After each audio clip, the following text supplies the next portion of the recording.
ETF index mutual funds నేర్చుకుని stock మార్కెట్లో రాణించాలనుకుంటున్నారా? వెంటనే ఈ నెంబర్కి కాల్ చేయండి.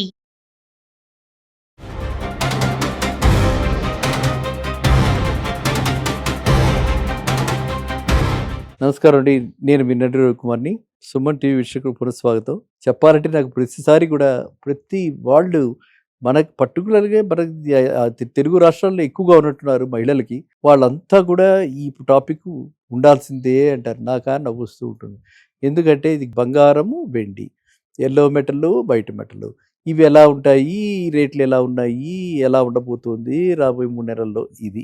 ఏమంటే ఇవాళ రేట్లు చూస్తే ఇవాళ గోల్డ్ రేటు మనకి లోకల్గా, ఎందుకంటే మనము ఎక్కడ ప్రాబ్లం వస్తుందని అంటే లోకల్గా మనకి వేరియస్ ఫ్యాక్టర్స్ ఉన్నాయి.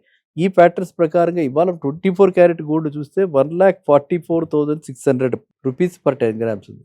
1,45,000 నియర్లీ, అంటే 1,44,600 ఉంది. 22 అయితే 1,32,550 ఉంది. సిల్వర్ 2,35,000 ఉంది. ఓకే. సో చూస్తే ఒక రకంగా గోల్డ్ రేటు ఇంటర్నేషనల్ మార్కెట్లో కొంచెం సబ్డ్యూడ్గా ఉన్నప్పటికీ మనకి లోకల్గా హైదరాబాద్లో ఇది కొంచెం నిన్నటి మీద పెరిగింది. హయ్యర్ రేటే ఉంది ఇవాళ. తర్వాత సిల్వర్ కూడా అంత అంటే వాలటాలిటీ చాలా ఎక్కువ ఉంది. ఒకరోజు పెరుగుతుంది, ఒక రోజు తగ్గుతుంది. ఇవాళ ఆల్మోస్ట్ ఫ్లాట్గా ఉంది. ఈ ఫ్లాట్గా ఉండటానికి సిల్వర్ మీద పెద్దగా డిమాండ్ లేకపోవడానికి కారణాలు అనేకం. ఇది ఆషాఢ మాసం. బేసిక్గా ఆషాఢ మాసంలో ఎవరు సిల్వర్ పెద్దగా కొనరు. ఇక మజూరీలు కలిసి వస్తాయి, మేకింగ్ ఛార్జెస్ అంటాం, మేకింగ్ ఛార్జెస్ కలిసి వస్తాయి. ఆ తర్వాత ఆ వేస్టేజెస్ మీద కూడా కొంచెం రిడక్షన్ ఇస్తున్నారని చెప్పి బంగారానికి వేసే చాలామంది మొగ్గు. ఇది ఇలా ఉంటే ఇక రాబోయే సీజను ఫెస్టివ్ సీజన్ కాబట్టి 1 to 3 మంత్స్లో గోల్డ్ రేట్ పడే అవకాశం చాలా తక్కువ కనిపిస్తుంది. దీనికి కారణం ఏంటి? లోకల్గా అయితే మనకు పండగలు, మొత్తం హిందువులకి అందరికీ సెంటిమెంటు, మొత్తం ఇండియాలో గోల్డ్ అంటే కొంచెం లేడీస్కి పర్టికులర్గా క్రేజ్ ఎక్కువ. అది ఒక సెంటిమెంటు, అది ఒక అంటే మనకి ప్రిస్టేజ్ సింబలు.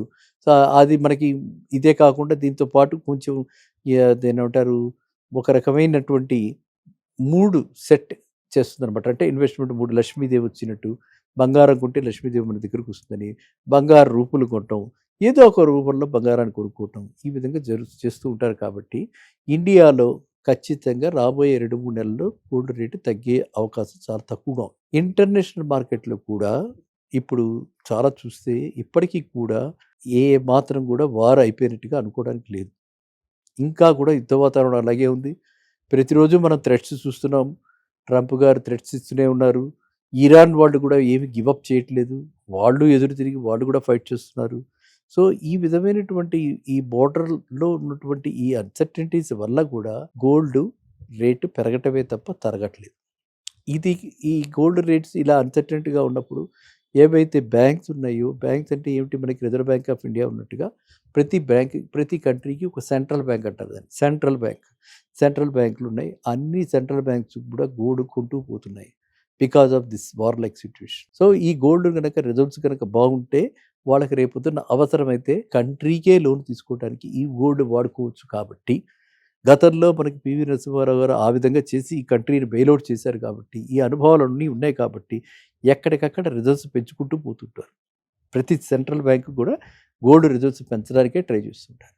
సో ఆ విధంగా కూడా జరుగుతుంది. కాబట్టి ఇన్ని ఫ్యాక్టర్స్, ఇటు పక్కన డాలర్ రేటు కూడా చాలా మనకి అడ్వర్స్గా వెళుతుంది. అంటే మనం 100 రూపాయలకి $1 వచ్చే పరిస్థితి కూడా వచ్చేస్తుంది. ఇప్పుడు 95, 96 అలా ఉంది. ఎక్కడో బ్రేక్అవుట్ అయిందంటే 100 రూపాయలు అయిపోతుంది. ఒక డాలర్ కొనాలంటే మనం 100 రూపాయలు పెట్టాల్సి వస్తుంది. ఆ రోజు కూడా వచ్చేలా కనిపిస్తుంది. కాబట్టి ఈ పరిస్థితుల్లో gold rate study to moderate growth. నా ఉద్దేశంలో రాబోయే 1 to 3 మంత్స్లో స్టడీ టు మోడరేట్ గ్రోత్. ఇక సిల్వర్కి అనేక ఉపయోగాలు ఉన్నాయి. పర్టికులర్లీ ఇండస్ట్రీ యూజ్లో చాలా ఎక్కువగా ఉంది. సిల్వర్ అన్ని విధాలుగా మెడిసిన్స్లో కూడా సిల్వర్ వాడతారు, స్వీట్ షాపుల్లో కూడా సిల్వర్ వాడతారు. సో సిల్వర్ కన్జంప్షన్ చాలా ఎన్నో రకాల డైమెన్షన్స్ తోటి సిల్వర్ కన్జంప్షన్ ఆధారపడి ఉంటుంది. కాబట్టి అండ్ సిల్వర్ డిమాండ్ ఇప్పుడు ఈ ఆషాఢ మాసం అయిపోయి రేపటి నుంచి మొదలవుతుంది. శ్రావణ మాసం వచ్చినప్పుడు సిల్వర్ డిమాండ్ కూడా పెరిగిపోతుంది. అప్పటిదాకా పెట్టుకున్న పట్టీలు తీస్తారు, మళ్ళీ కొత్త పట్టీలు పెట్టిస్తారు. సిల్వర్ చిన్న ఐటమ్, బట్ దట్ ఆల్సో అంటే మొత్తం మాస్ ప్రొడక్ట్ కింద అంతమంది మన మహిళలు ఆ గజ్జల చప్పుడు వింటూ ఉంటే, ఆ గజ్జలతోటి ఆ చిన్నపిల్ల వస్తూ ఉంటే, లక్ష్మీదేవి వచ్చినంత మనకి అదొక ఆనందం, అదొక సెంటిమెంట్. కాబట్టి డెఫినెట్గా మనం కొంటూనే ఉంటాం. రేట్ ఎంతైనా కూడా కొంటూనే ఉంటాం. కాబట్టి ఆ రేటు ఏ మాత్రం కూడా మనల్ని ప్రభావితం చేయదు. బయ్యర్స్ మైండ్ అలాగే ఉంటుంది.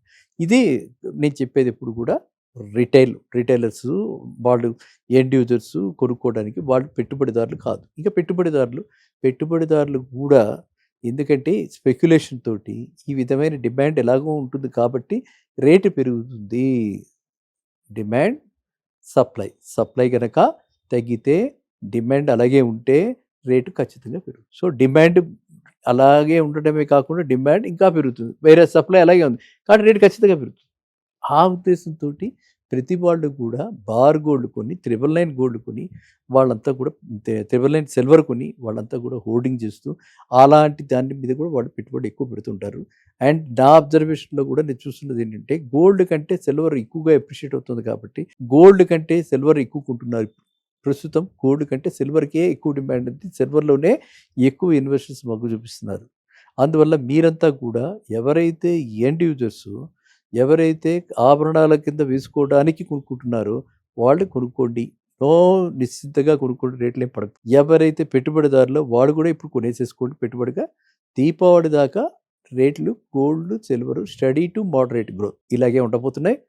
ఇక మన అదృష్టం శాత్తు యుఎస్ ఫెడ్ రేట్ కూడా మార్పు లేదు కాబట్టి మనకి ఇంట్రెస్ట్ రేట్ కూడా ఏమీ ఇది లేదు కాబట్టి ఈ అసెట్ నుంచి వేరే కరెన్సీ డెరివేటివ్స్ వాటికి వెళ్ళే అవకాశం తక్కువ ఉంది కాబట్టి గోల్డ్ సిల్వర్ ప్రైసెస్ రాబోయే 3 నెలల్లో study to moderate growth minimum 5% expect చేయొచ్చు. 5% గ్రోత్ ఇంప్రూవ్ అవుతుంది 3 నెలల్లో. It's a very good return. కాబట్టి అందరూ కూడా పసిడి ప్రియులు వెండి ప్రియులు మీరంతా కూడా ఇంత చక్కగా అడిగినందుకు ఆ మహిళలందరికీ తల్లులందరికీ నా నమస్కారం.